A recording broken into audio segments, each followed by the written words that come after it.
परवा दिवशी मी माझ्या मुलीला घेऊन एका रेस्टॉरंटमध्ये गेलो होतो. आम्ही दोघंच होतो आणि आमच्या एक्झॅक्ट शेजारच्या टेबलवरती मैत्रिणी गप्पा मारत बसल्या होत्या.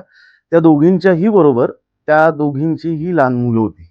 आता तुम्ही म्हणाले यात काय विशेष आहे? विशेष पुढे आहे.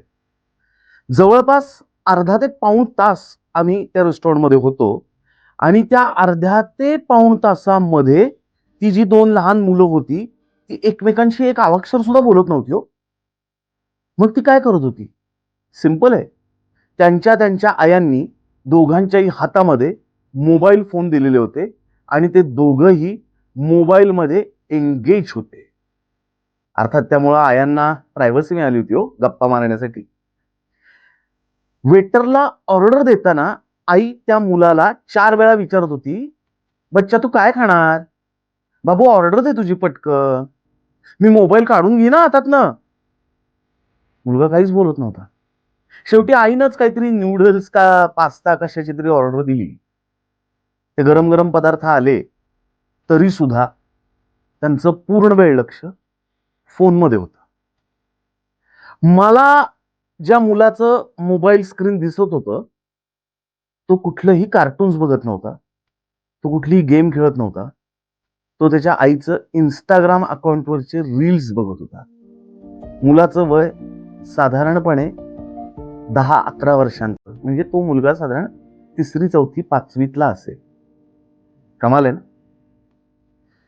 तुम्हाला गप्पा मारायला प्रायव्हसी पाहिजे म्हणून तुम्ही तुमच्या मुलांना तुमचा फोन त्यांच्या हातात देऊन एंगेज करताय.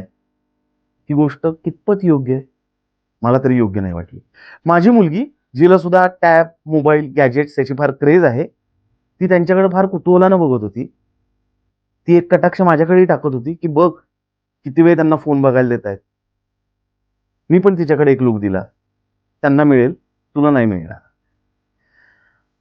आमचं जेवण झालं, आम्ही उठलो. त्यांचा रुवंथ चालूच होता गप्पा मारत-मारत. तेवढ्यात त्यांच्या ओळखीची एक फॅमिली तिथं आली. त्यांच्याबरोबर पण एक लहान मुलगी होती.